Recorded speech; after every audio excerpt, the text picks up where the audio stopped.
Hey everyone, welcome to our new podcast room here at RAD, and it's exciting because the information we have to share today is going to be a ton of fun, and I want to introduce you to a good friend of mine.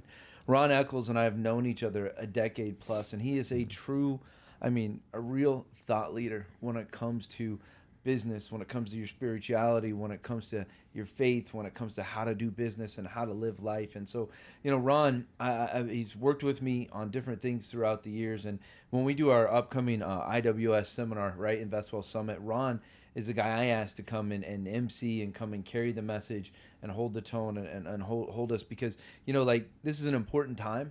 And where we're at economically, where we're at financially in America right now. Things are changing. Things are shifting faster than I've ever seen in my entire life. And so, we've assembled an all-star team. But I wanted to take some time to have Ron kind of do what he does and really kind of get deep with Amy and I about, things we've been dramatically shifting in our own impact in our own business and how we've been producing better results and better answers for our investors. And so, Ron, welcome to the RAD Podcast, brother. Man, I'll tell you, I am so honored to be able to have an opportunity, number one, to be here. Number two, to be able to really hit you guys with some powerful questions I think that people really want to know the answer to. Well, I think you're pretty lucky because in the whole history of the RAD Podcast, this is only the second time I've been able to get Miss Amy Vaughn on the podcast, right? My business partner of over a decade plus helped us build this $200 million portfolio and the thousands and thousands of investors we've made an impact and a difference together. And one of my absolute favorite people in the world, I think there's my wife, my sons, and Amy, and that comes before brothers too. So, but she's just one of those special business women who've been through the darkness, so and been able to create light for other people. So. Go ahead, brother. I think once we get her cranked up, we won't have a problem dragging some good information out of her. Drag is the key word that we may have had to have dragged her in here. Well, I want to start out with a little bit about your journey, right? Because the book Money Shackles is a really powerful title, and each one of you have a very strong journey story. So I want to start there and kind of give the audience, give the people listening to this right now, a little bit of understanding of where you came from and where you arrived today. Yeah, it's fascinating. Money Shackles. It's kind of a bit of a controversial, name. And, I started talking with my friends. I started talking with different people that are in my circles. We thought about Math of Freedom and we thought about some other names. But reality is Shackles is what we came back to, right? Money Shackles. It's all about what is the challenge that Americans are facing every single day, right? And Shackles bring back, thoughts of Harriet Tubman or bring back thoughts of what America has had to go through to break from Great Britain and break through, right? And what is this American dream? And so today's shackles are the financial hamstring, right? That has struggled and Americans have fought with. And it's go to school, get in debt, buy a car, get in debt. And it's all the wrong thoughts and all the wrong teaching that start with kids in their youth, right? We don't teach kids when they go to elementary school how to budget and how to separate their money and what to invest in, what to not invest in. But it's also Wall Street. Wall Street is this never-ending up and down yo-yo cycle. And what happens to people when it comes to money and the relationship with money is a yo-yo puts them in survival mode, right? And Amy and I both know, like we go back to like Amy, talk about like you're breaking free, right, from Pennsylvania, and kind of your journey. But like, what does that money shackle mean to you? It means everything to me. I grew up in a very small town, did not come from wealth, have been on my own since about 15, 16 years old. So the money shackle for me was really what everybody told you had to do. So coming from a small town is go to school, work at the factory, get a house, get a husband, raise your kids. And I wasn't built for all of that. I didn't want to grow up and work in a factory. I did for 6 months while I was going to high school, and I learned that was absolutely the one thing I wasn't going to do.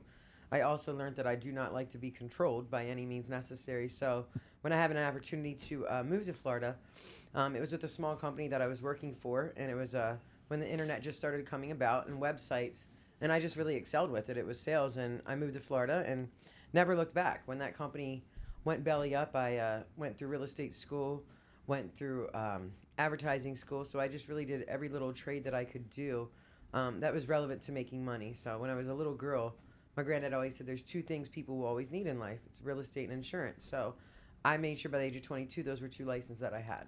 Yeah. So you fast forward to now, it's just, there is no shackles on this anymore. Yeah.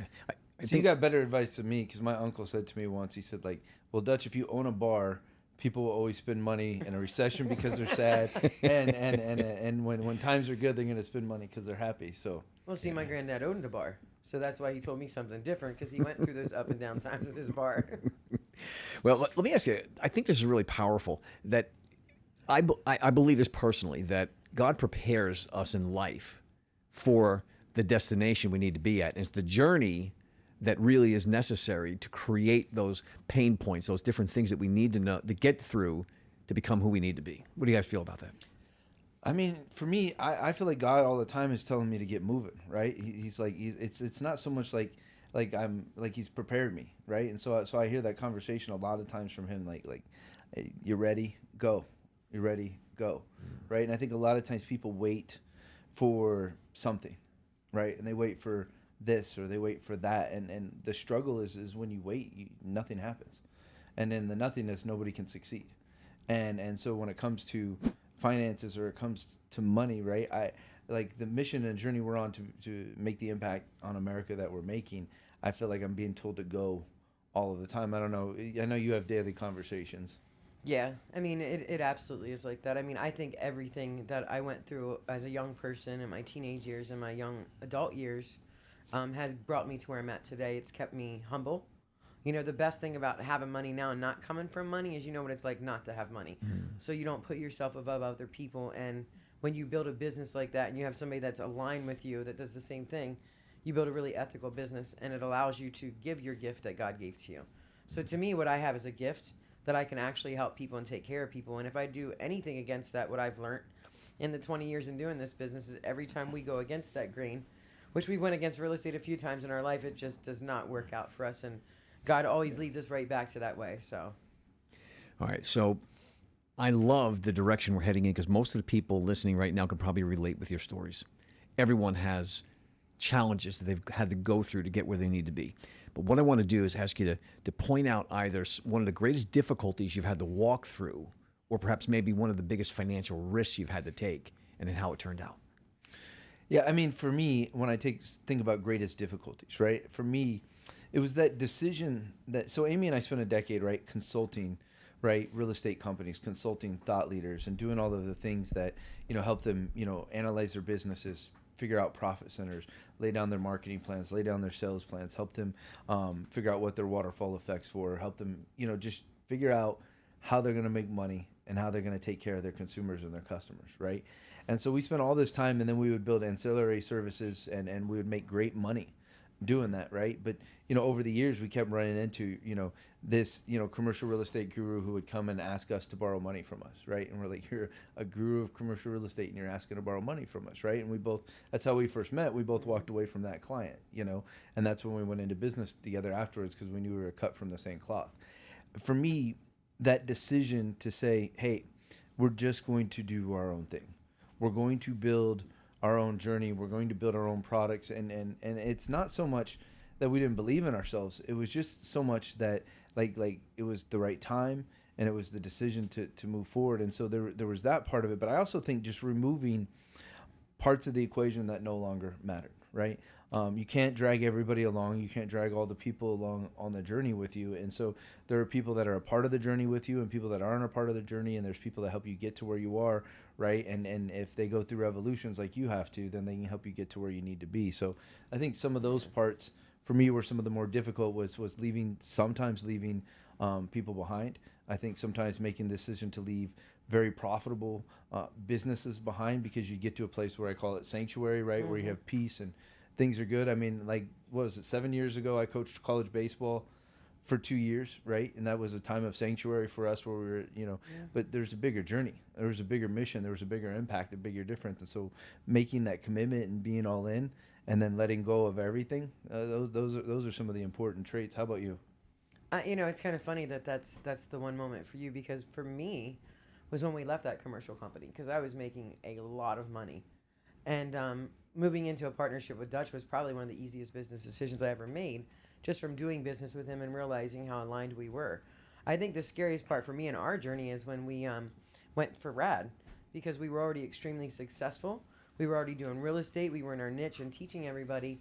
And again, we had to get out of our comfort zone not because we wanted to make more money, but of the need in the market and the need for the people, right? Because there was all these people that we were teaching and educating, and they weren't doing anything with their money. And that's the one thing we swore we would never do in our business. We said we're going to help people make money. So for me, the biggest hurt on our business was really going into RAD and going into that unknown when we already were extremely successful, married with our kids. Like our legacy was created at that point. So a little bit different than Dutch's. I was good when I partnered with him. I had faith. I knew I picked the right partner at that point in my life. So Neat. Now, there's a theme that keeps coming back here.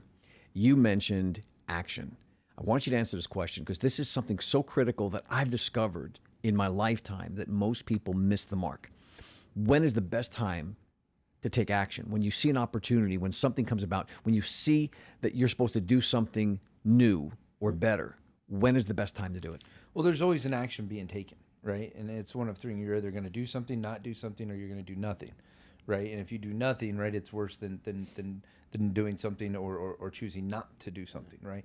Being in that, I call it zombie land, right, is will absolutely destroy people. But for me, I mean, I'm at a place in life where there's always forward moving action at all times. Like I want to live, and the choice today is to live, right? And so for me, like when the pandemic hit, I heard Dana White say, you know, for all the other, you know, sports that are shutting down and not doing things, he goes, I'm about to run all over them and take market share, right? And that for me, you know, deep seated into me, right, into my core as a person, and I've always believed there are times when you play a bigger game, and you're being called to play a game, and you either choose to step up or you choose not to step up. So in 2023, I look at the game that we're playing right now. I look at where the real estate market is. I look at how things are happening, and I said, for us, this is what we were built for. Literally every aspect of what we do was built for right now.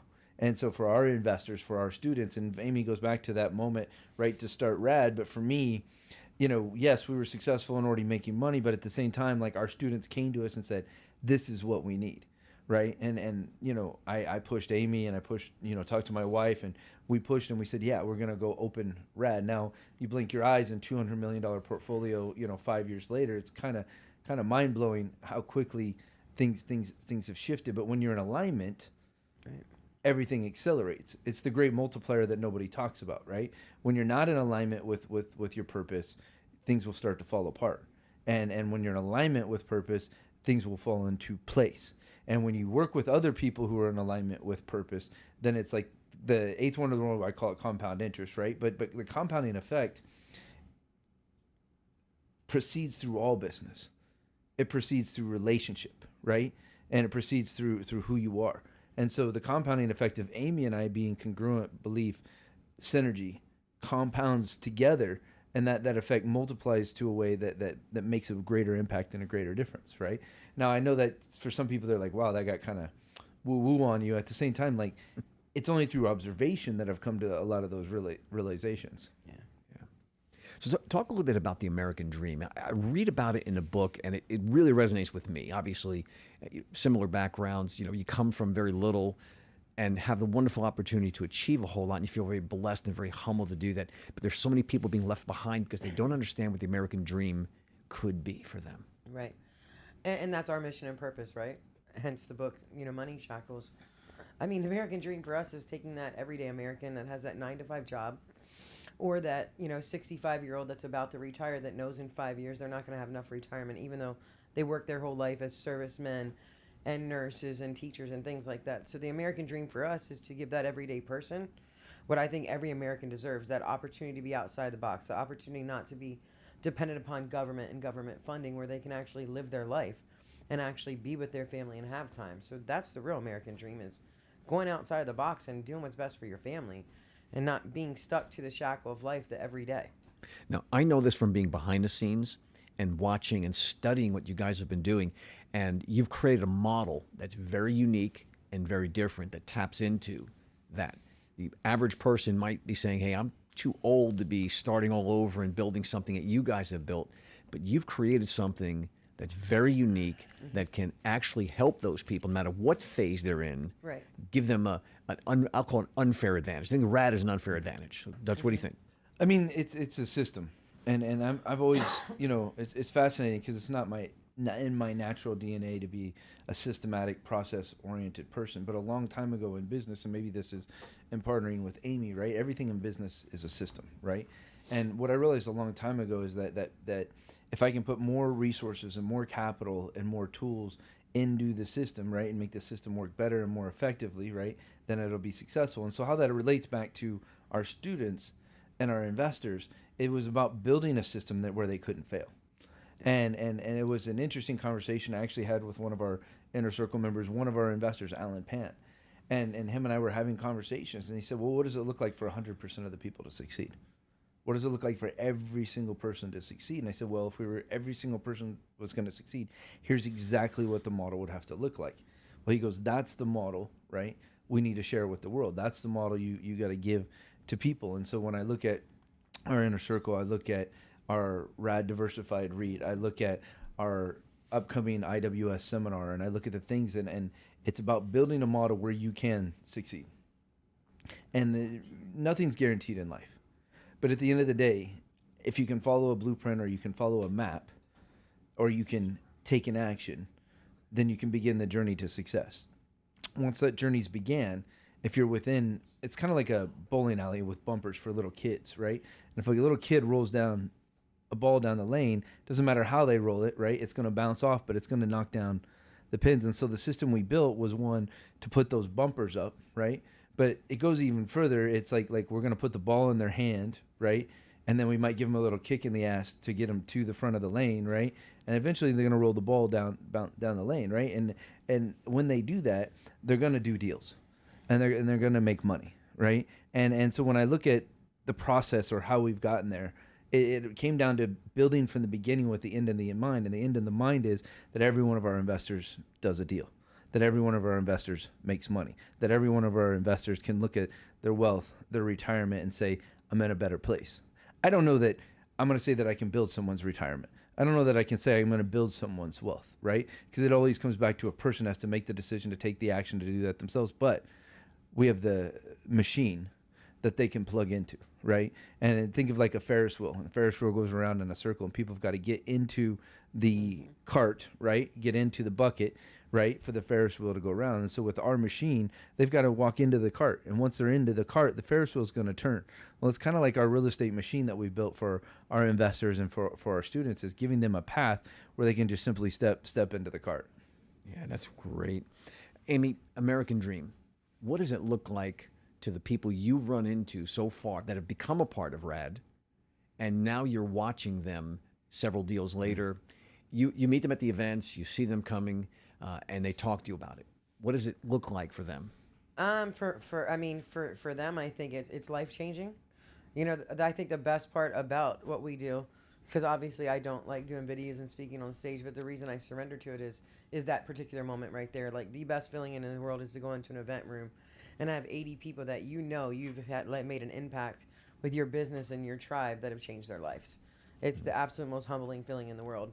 I have it, like Dutch will tell you, I have a special spot for a lot of our older clients, but the best feeling in the world was two of our clients, Lois, they're 80 and 81 years old. They were out of retirement money. They got, you have these white elephant deals in real estate that every once in a blue moon somebody gets, and it just happened to be them, and it made their retirement for them. Like, they're able to actually live their life. So for me, in our business, that's the best part with every student is from A to Z, right? Or they travel and they can retire, or they get to spend time with their kids, and dad's home now. So, I could tell you stories upon stories about clients, but honestly, it's a humbling experience, and just seeing them to be able to reap the benefits of what we've done, right? That they get to do the same thing that we get to do. Neat. Based upon my experience in life, I like looking ahead to see where things are going. And I know you mentioned IWS coming up. Tell us a little more about that, because I know what's going to happen, and I can automatically see Amy's going to be super excited, because there's going to be so many more people's lives change because of that. I mean, she's not going to be super excited about having to step on stage and speak, right? but I've told her from day one, right? That people absolutely love her, right? Yeah. And they absolutely love that. There's certain people that have extra gifts, right, in the world, and she's one of those people with that unique gift. And when she says things, it makes a monumental impact, right, in people's lives. And so Invest Wealth Summit is America's greatest alternative investment conference. And what I've come to realize is there's an industry that we entered into unknowingly, right? And it's an alternative investment industry. And all we did was want to open a door for our investors to be able to invest with us and make money, right? And so this industry is an incredible industry that was started in 2012 by the Jobs Act. And what the Jobs Act is it created the ability for businesses and companies to raise money, raise capital in a new way. But on the reverse side, for the average investor, it gave them the ability to invest like a venture capitalist, invest like an angel investor, invest like you own a real estate investment trust, right? It gave people the access that they never had before. That was only for private institutions, right? And it was only for accredited investors. And to me, to the day I saw that, I said, literally, I think that's unconstitutional, right? Like we're created equal, right? We're supposed to have equal ability to pursue happiness, right? Here in America. And that was not the ability for an investor. That didn't exist, right? Prior to 2012, it literally didn't. And I was so irritated, right, as I began to learn about this, and I began to say, how do we open this to our investors? It's like, well, really, you can only do it for accredited. I said, well, that's not acceptable. I needed to be able to do it for all of our investors, right? And we have plenty of accredited investors who invest with us, but at the same time, right, our average investor is somebody who's worked their life, right, to try and set some money aside, set up an IRA, set up a 401k, but maybe not even that, right? Maybe they even buried money under a mattress, right? And they're trying to figure out, how do I break free? And so for me, IWS is all about bringing in some of the greatest businesses, right, where people could make investments and be able to make money, giving people to a partner and join us in real estate and real estate deals and real estate transactions. But it's giving them the knowledge. In the book, I wrote some sections where I was in those challenging times like you were talking about. And one of the first things I did in each of those challenging times is I went on the knowledge hunt. And I went and said, I'm going to go grab more knowledge. I'm going to go grab more information. When our students said to us, Dutch, invest with us, co-invest, I didn't even know how to do that legally when they first said it, right? And I had to go on a knowledge hunt. I had to read hundreds of pages, right, of legislation and legal stuff to figure out, well, what is this industry, right? How do we become SEC qualified? How do we help non-accredited people, right? And to be clear, because we're on this video, this is not a pitch for securities here, right? What we're talking about here is the Invest Well Summit, right? We're talking about the knowledge, the education, the training, the information that people need to go be successful, right? During that time, there'll be lots of qualified, right, companies that people can invest into. Well, what's a qualified company? A lot of people don't understand the difference between private and public, right? Private is what Madoff was, right? Public is audited, right? Public is having to do reporting. Public is you have to follow a set of rules and protocols, right? And public doesn't mean Wall Street. That's another thing people don't understand, right? You don't have to be Wall Street to be a public company. And so it gives people something new that is a relatively new industry. But there's hundreds of companies that have been built to do audited financials. There's hundreds of companies that have succeeded and made returns for investors, right? And I'm talking about the ability, whether it's whatever, it's your low risk, right? Low risk, right, low reward bucket to your high risk, high reward bucket, right? And all investors should have their money separated into different buckets because that's what a portfolio is. And so for me, it's critical that at the Invest Well Summit that somebody walk out of there having done deals, having made investments, right, and having learned, right, about the alternative industry and having learned about real estate, which is a part of the alternative industry. And when I talk about alternative, I'm talking about stuff that you've never even thought of before in your life, right? One of the companies coming to share, right, literally buys already cash flowing mineral rights, right, from existing oil and mineral companies, right? And they buy their cash flowing rights and then they distribute a percentage of that cash flow directly to their investors every single month, right? Another one of the companies is what I think Boxable's with Guyano, man. The guy is smart, knowledgeable, his ability to see business, to do business, and his idea, right, is incredible. And there's lots of incredible ideas in the world, but to take an idea, right, and build $100+ million company, to build a massive warehouse, to address one of the greatest issues America is facing, which is housing shortage, which is the overpricing of housing in America, right? And so those two things are real challenges. And so he addresses those issues. But to break through from where he was in the beginning to fast forward to the years later, right? There'll be 1,000 men and women who attempt and try to get to where he is, right? And he's in this incredible place now because it's no longer, are you going to be in business? No, he's in business. Are you going to make, no, they make money, right? Are they scaling and growing? Yes, right? So to get on those kind of trains and literally, you know, put some hooks onto those and just follow that train as it goes down the tracks is what investors have to do. But how do they find those companies? How do they know the difference between that company and the one that is scary, right? How do they know the difference between those private ones that people really got to avoid because they're not regulated? And it's not what we face every single day as a public company. So, I mean, IWS is something, you know, that you and I have been doing events and seminars our whole adult lives. Right. We've seen thousands of lives change, but I don't think I've ever seen anything that can make an impact on somebody's financial life like IWS. But what do you think? I agree with you 100%. I mean, the whole concept behind the event, for me, is absolutely giving them other investment arms, but it's really the knowledge, right? So, I mean, we've been running, you know, how many years now? 6-7 years. And this is our first event ever. And, you know, we're not inviting just new people. This is really an event also to appreciate our investors and really give our investors the knowledge that they need. There's a lot of people that invest with us that have no idea the back end of our business. They don't attend, you know, private events with our inner circle people. So this really allows them, you know, to really diversify their money in the best way possible for them. And like Dutch said, is to figure out who to invest with or how to invest with companies is a very difficult strategy for an everyday American to figure out. So to be able to give that to the people and show them proof, because we ourselves have done it, is just excellent to me, because it's just another platform of making money and building their legacy for themselves. Yeah, it's interesting when you talk about this being our first seminar, right, to the public since the pandemic, right? To the general public. I find that interesting because our inner circle people pay $50,000 and to join that unique investment group with us, right? And we've done events, you know, every couple months for them for the last 3 years. And so reality is what we've taken is kind of this brainchild of what we've been building with them for years and years and seeing them succeed, right? And we're giving this to, right, the everyday person to be able to take that knowledge, whether it's protecting their butts and protecting, you know, their assets, or whether it's making money and growing it, whether they're investing in new asset classes and stuff. So I think that's freaking cool that we're able to give that beyond that exclusive group, because, you know, fair play, right, is incredibly, because life's not fair, right, and so it's not going to be fair. And so if you can equalize the playing field, right, so those are the people that choose to take action, right? If you don't take any action, life will never be fair, and you'll cry about it your whole life, right? And if you take action, it's your ability to balance the playing field. All right, so I'm going to go back and summarize for a minute, because there might be people here listening to this.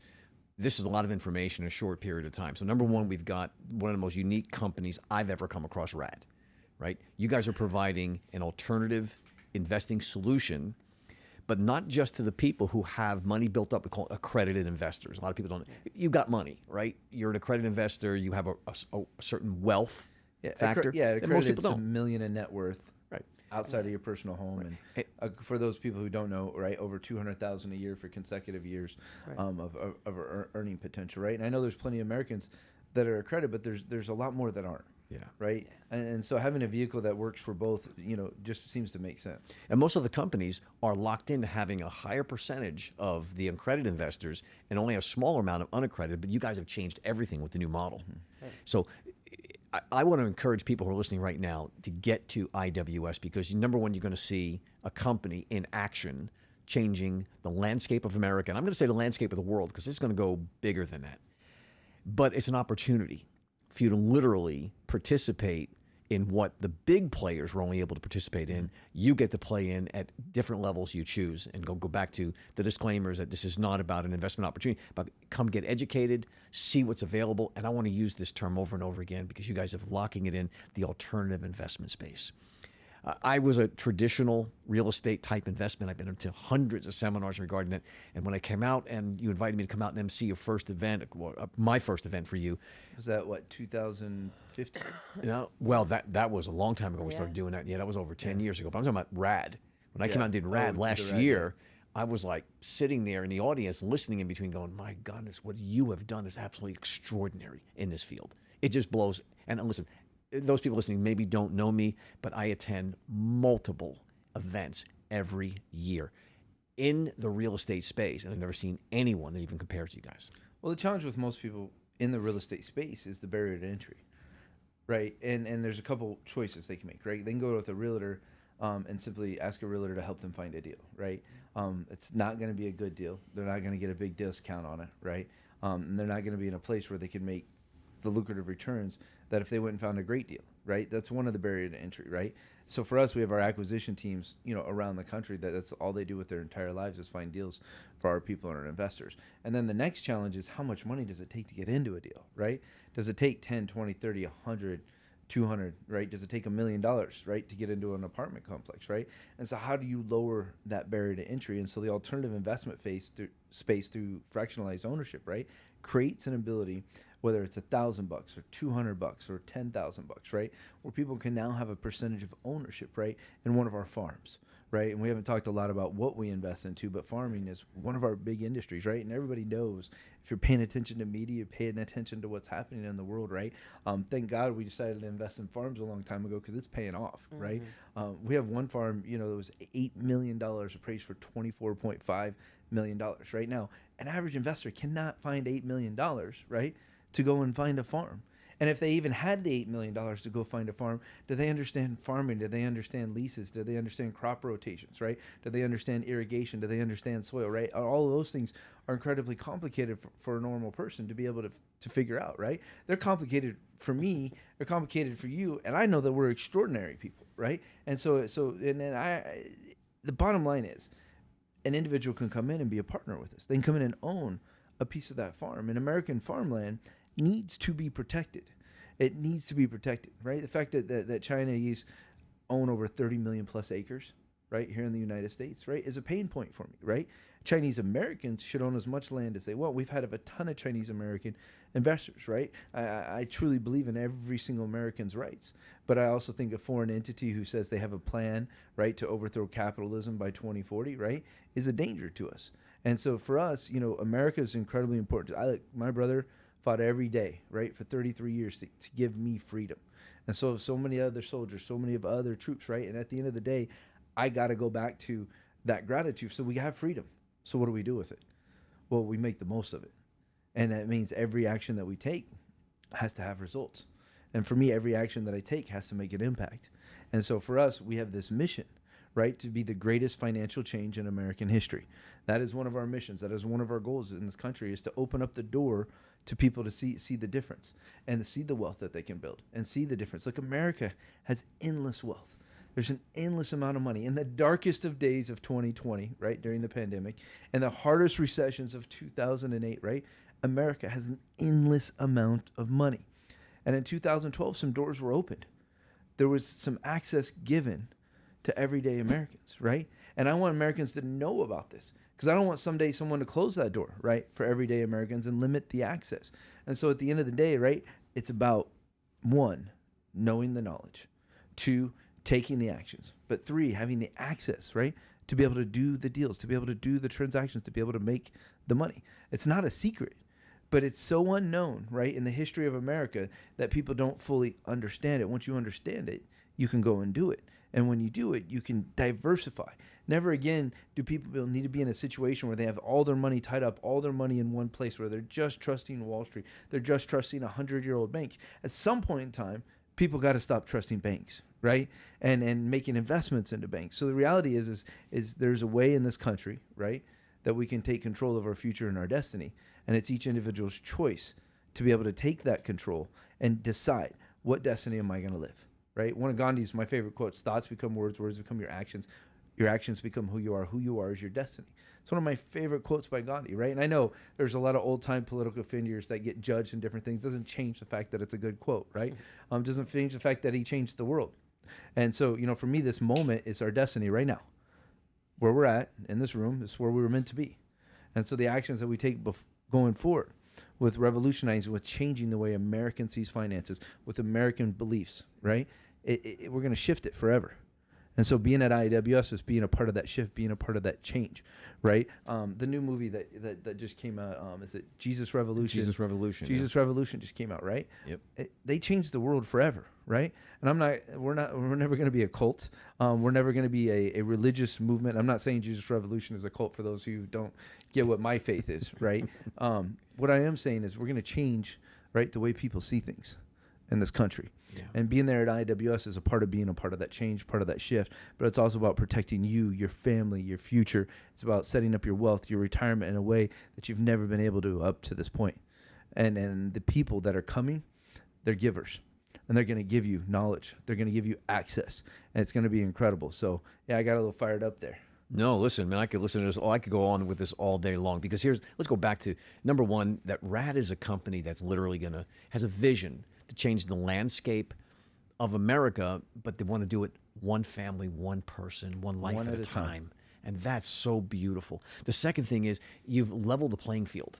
Most people didn't have access before. 2012 came along, the Jobs Act provided the opportunity, but I've seen, since then, you're the first company I've seen that really has taken hold of this and is running with it. And that's what I love, because you say in your book, and I know you personally, Amy, that it's about not what you know, it's about what you do with what you know. So you guys are action takers, and that's super critical.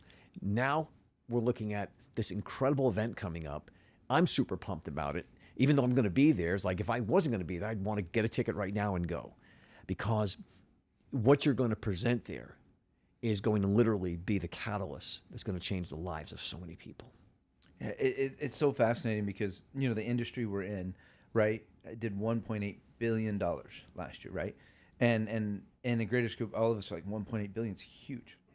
I think it's incredibly small to where that industry is going, right? In my opinion, that our industry will be in the trillions, right, in the next 5 years. So to see an industry go from billions to trillions, it's happened very few times in the history of the world, to see that kind of catalyst, that kind of exponential growth. And so for us, we took up a large percentage of that industry last year, right? We took up about 3.5% of the entire industry last year. We controlled, right, at RAD. And our greater total companies, right, is about twice as big as just the percentage of that industry that we had. And I see this as we're not going to be a Amazon, right? We're not going to be Apple, right? We're not technology companies, right? We are what I would say in all of the Reg A companies that exist from the Jobs Act, we're about as conservative as it gets. We are real estate. We are farms, right? We are homes. And at the same time, you're going to see companies at IWS that are the potential, right, to be the next revolution, right? They have the potential to be an Amazon. They have the potential to be an Amazon. And they're not just thoughts and ideas that like someday they're going to be that. No, these companies exist. They make profits. They make money. They have employees. They have staff. And you have a chance to grab a piece of those companies before they do their IPOs, before they go public, they are public, but before they go to stock exchange public, right? And that's the single greatest time to be that angel, that specific investor. Right? There's only a few times in the history of the world that you can invest in something and it can be 100x multiplier. It's the rarest of things in the world, and I think it's such a fascinating industry because of that. And I do believe it's going to go from 1.8 billion to trillions in the next 5 years, and take a large chunk away from the American stock market and give that back to Americans, where they can have more stability and more consistency, and they can have more diversity across their portfolio, so they lower their risk as they get towards that age where they want to be free. I had this conversation just recently, and I love your analogy of the Jesus Revolution, because really what was happening was the country was split during the Vietnam War. Mm-hmm. And out of that split, out of that great division, came an opportunity and a revolution for good. And I'm thinking, I looked at that and I go, what a model for RAD. The country's divided. Everybody's looking at, the devaluation of the dollar, the inflation that's going on, the Chinese coming in and taking over lots of our land. But then you have a company comes along and says, in this time when there's great trials, look at the opportunity we could create for Americans. And that's pure for us because we're pro-American, right? Yeah. We're not pro-political. And at the end of the day, like I had people that were vaccinated and people that were unvaccinated that worked for me. What kind of asshole do you have to be to go and judge somebody for either one, right? And that's just my own opinion. I know there's people out there like really they just got all fired up right there. But both sides. At the end of the day, right? It's their own rights, right? It's people's what people choose, right? And so I'm very much about Americans having the right to choose, and Americans having the right to do the things that they want to be able to do. And it's crazy because our country's divided right now, and it's kind of a lot of it has to do with money. And how people view money and look at money. And for me, I just believe in the freedom of all of us. and the ability for each of us to have the access, the ability for each of us to be able to be successful. I coming from nothing, to get to where I am today, to have the freedom that I have, I just feel like there's a responsibility that I have to own up to, and I have to do it. And like you said, like with Jesus, it started one family. Well, with us, it started with just 6 inner circle members. Right. That was the beginning, right? And we had thousands and thousands of people that went to seminars, thousands of people we trained, and but it started with just 6 people who invested with us, right? And then it was 60, and then it was 100, and then it was a couple hundred, and then it was 1,000, right? And now we have 7,000 people, right, that have invested, that have done this hand in hand with us, right? Have been our partners.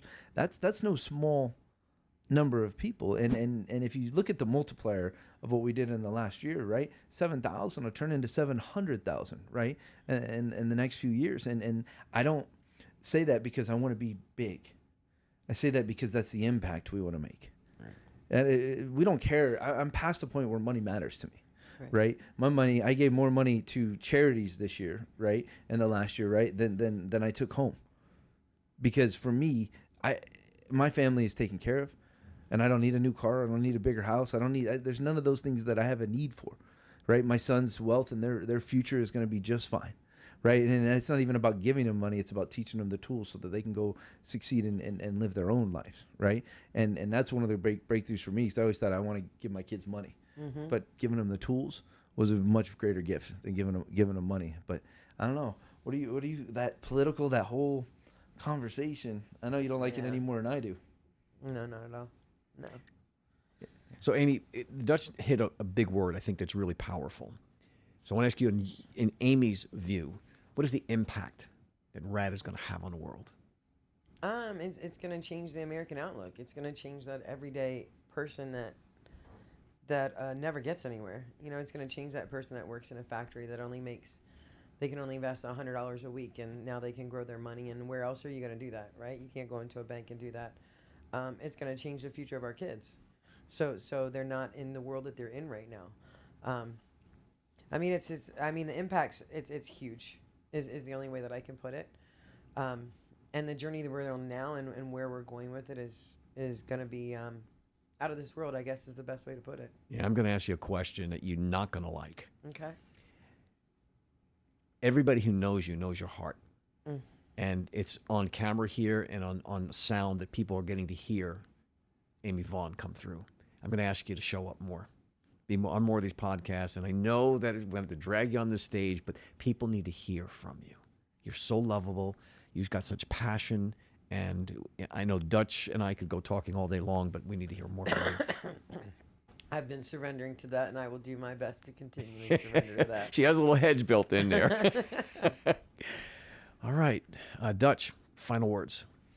I mean, living the journey every single day, right? And I think for us, we just continue to take the next step, just continue to put the next foot in front of the other, right? Yep. We surround ourselves by incredible people, right? And I think it's one thing that a lot of people, couldn't realize is that I think we have some of the greatest people in the world that have been able to help us build this journey, right?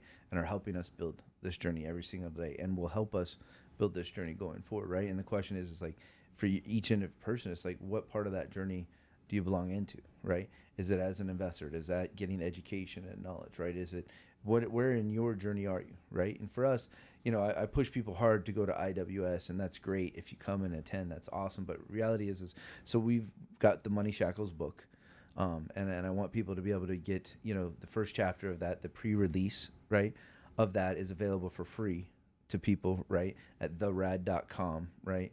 And so we'll have our people, you go there, download that first chapter and start your journey. Start your understanding, start your knowledge, right? Chase the knowledge. Go get the knowledge, right? And then if it means coming and being live and a part of the revolution, then come live and do that with us. If it means you'll be there in the future with us, then you'll be in the future, right? But for me, there'll be a time in every single person's life where they're ready for financial journey to change. They're ready for the shift. And when you're there, we'll be there. And we'll continue to do what we do. We've been doing it together since 2011. We went through 2008 and had those war stories that we came together. We went through it in the pandemic, right? And I think this is the time where so many people can win. And so you've got to start with the information, start with the knowledge, and take that step into the knowledge. So I'll finish up with this for me. Amy said this is really powerful. She says, if not now, when? The time is now. Time is absolutely now. You know, that you don't wait for tomorrow, because tomorrow's not promised. So this is a huge opportunity for all of America to be able to get outside the box, to break their change of the everyday life that we've been taught to live. But more importantly is to change the generations to come. So they don't have to do what we did, and they don't have the debt that we have, that some of us probably still have, you know, college and things like that. So it's time to change. It's time to teach our younger generation how to become successful, and not by following what the man or per se the government says. It's time to create your own path. And we're going to give that to you. And we've done that, and we've worked our asses off, to create this and build this path for all of America. So this is your shot. This is your chance to come see it and make your own decision, which is all we really care about, is do something, take some type of action. All right, Dutch, for anybody who's out there right now who might be on the fence saying, you know what, this IWS thing sounds exciting, what would you say to them to tip them over the fence to get them to show up? Oh, man. I mean, I always say, you know, look at your life 5 years from now and decide who you want to be, right? Like decide what you want to be. If you continue on your own path, where will you be? If you continue down a different path, where will you be, right? One of the first things we talk about at the RAD.com with the first chapter, right, that we're giving people, one of the first things we talk about is your story, right? I was valeting at midnight at 23, 24. I might have been 24 years old. I was playing poker to try and make ends meet. Obviously, I wasn't doing good enough at poker because I was valeting, right, on midnight, right, and it was freezing cold. And I remember I somehow had a journal, and I wrote down the story of where I was in my life. I felt like a ghost of who I was supposed to be, right? And I made a choice about 5 years later. What life did I choose? What life did I want? Who did I decide to be? And everything from finances to entrepreneurialism. And the crazy part is, my whole life I said I wasn't going to be an entrepreneur. My parents were serial entrepreneurs, and they had addictions and different things. I was like, I'm never going to be like them, ever, right? But in that story that I wrote, I was going to be an entrepreneur. I was going to own real estate. I was going to marry the woman of my dreams, right? And all of those things, right, 4 or 5 years later, were fully in process, right? And all of those things have come true. And so the question comes down to you is what is the story you're going to tell 5 years from now? But 5 years from now is anxiety, right? 5 years now is freaking you out, right? What is now, in this moment? What are you going to do? And the reality is if you think that there's a glass ceiling, if you think that you can, or if you think that you can, right? And the people I don't want coming to my seminar are know-it-alls who think they know it all, because those are people we don't like to have around ourselves and around our lives, right? But if you want someone to reach out a hand and pull you up, right? If you want someone where you don't have to do it alone, right? If you want to be able to get access to investments, make investments, build your wealth, right? And if you don't, you're going to fall behind in this economy with the way things are. And so for me, choose what you're going to do today to make that dream 5 years from now come true. Awesome. Well, guys, thank you so much.